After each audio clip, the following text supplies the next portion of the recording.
Hello and welcome to another episode of History with Andy Akright. I'm Andy Akright. Today I want to show you a little bit about the area where I live. I live in Kansas, outside of Kansas City. Kansas City is both in Missouri and in Kansas. Kansas side has Sporting KC, the soccer team, and NASCAR. Missouri has the Chiefs and the Royals. So if you ever hear Kansas City Chiefs or Kansas City Royals, they're actually in Missouri. But so I live in the Kansas side, and I live in an area called Shawnee Mission. And this is just going to be a little brief overview of some videos that I'm going to get into more depth about Shawnee Mission. But here I am at Shawnee Mission Parkway, and there you can see right there Shawnee Mission Kia. Okay, so lots of stuff around here is called Shawnee Mission. And actually any zip code that ends there that starts in 662, you can send it to Shawnee Mission, Kansas, and it'll get there. So Shawnee Mission Parkway is one of the busiest streets around here in Johnson County, Kansas, in Shawnee Mission. So why is it Shawnee Mission? Let's get that little introduction going, okay?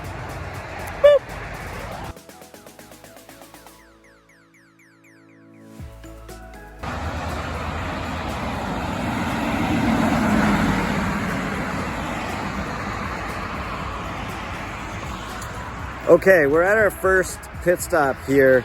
We're at Prairie Garden. It's on Shawnee Mission Parkway, just like where we started. Now, we're a few miles to the east, headed towards Missouri almost. It's just a few miles that way to the east. We're at Shawnee Mission Parkway in Canterbury, and there's a little cemetery here. And the significance of this cemetery is that tall obelisk. And that tall obelisk says Johnson on it. And it's marking the grave of Thomas Johnson. Also his wife there, Sarah Eliza Warnell Johnson. She was of the Warnell family, and their children are there. Other members of the mission. This casket actually, that's the big square rectangle stone there. It was actually in the middle of the street, and when they built the street, they took the casket out and put it there. Over here, there are no gravestones. It's said that Native Americans were buried there. So we're a little bit a ways from the mission, but that's because you didn't want to bury people like right where you're living, right where you're harvesting crops. Now, back in the day, Missouri was a state. That's where it ended. And this was savage land. Kansas was savage land, but they opened it up to missionaries. And the missionaries came and they worked to assimilate the Native Americans, right? So they were bringing these people in before, settlers and everything, before it became a state and all that. And Thomas Johnson was a Methodist minister, and he came and established the Shawnee Indian Mission, or Methodist Mission, which was actually in Turner, Kansas, before it came to Fairway. So let's go there. We are now at a National Historic Landmark and a Kansas Historical Landmark. It's owned by the Kansas Historical Society. This is the Shawnee Methodist Mission. There's still 3 buildings standing here. Now, they say the Shawnee, but there were actually 22 tribes here. And it was first, the Methodist Mission, but then it turned into the Manual Labor School. It was an orphanage. And then it was actually the second territorial capital for Kansas. So the first one was outside of Fort Riley, and it was only a few days, but here was the second, or kind of officially the first. So here's what it would look like back when.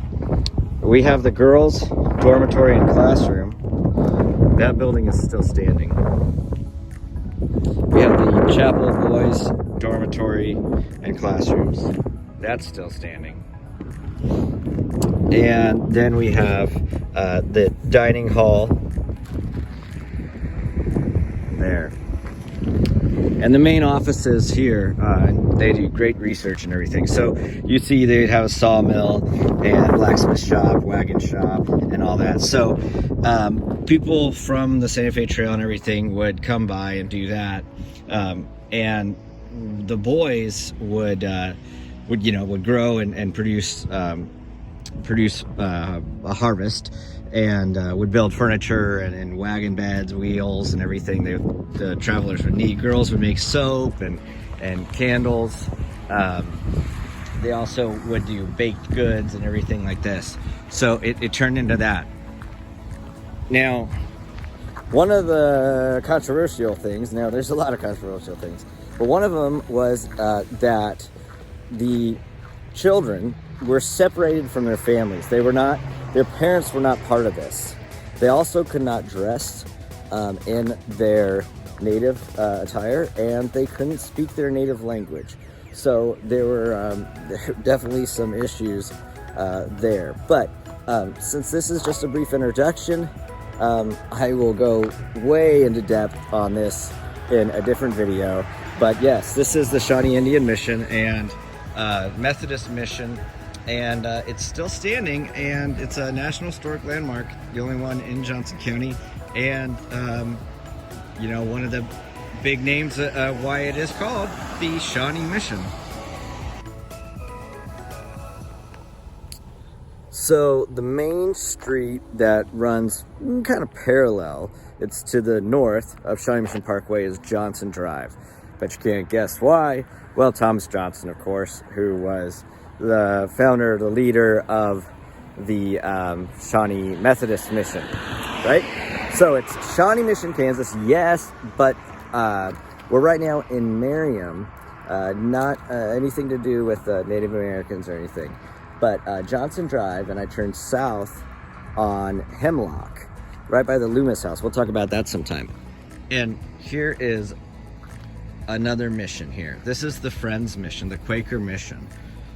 So it was commemorated, this right here, to commemorate the Friends Mission. So they're the Quakers, and they did also take away the native language and the native dress, and I believe they took the children away from their families, but that was just another way of assimilation. So we have 2 of the 3 missions here. So just a little quick preview. Here it is. We'll talk about that another time in another video. Ready? All right, we are at our last stop. We have been to Thomas Johnson's grave. We've been to the Shawnee Methodist Mission. We've been to the marker for the Friends Quaker Mission, and here we are at 55th and Walmer in beautiful Mission, Kansas, the city I call home. Just a couple streets to the south is Strang, which is from the Strang line, or interurban railway that helped develop Kansas City on the Kansas side and all the suburbs. So this marker right here is from the Daughters of the American Revolution, and it commemorates the founding of the Baptist Indian Mission in 1831, first printing 1833, and moved to this site 1848. So it was very close by, and then it moved here in 1848. Now we will get more into this as I make these other videos, but this is an interesting one because it did not take away the culture of the Native Americans. In fact, it allowed families to stay together, allowed Native Americans to keep their clothing, keep their native attire, and also their language. And it said first printing 1833. The first printing press in Kansas was here. It was at the Baptist Mission, and their approach for assimilation, they wanted people to become, Christians, but what they did was they printed the hymnals for church and everything, in Chinoan, and they actually, had people translate for that, and they had a newspaper called the Shawneean, and it was in the Shawnee language. So very different approach, but here we are, the Shawnee Mission, Kansas, and I hope you know by now why it's called Shawnee Mission, why this is called Mission, Kansas, right? And so we have these 3 missions, and I'll get into those later in other videos, but I want to thank you for joining me, and I will see you next time. I'm getting a little cold, it's getting a little dark, and I need to go home. So thank you for watching this episode of History with Andy Akright. I'm Andy Akright. I'll see you next time.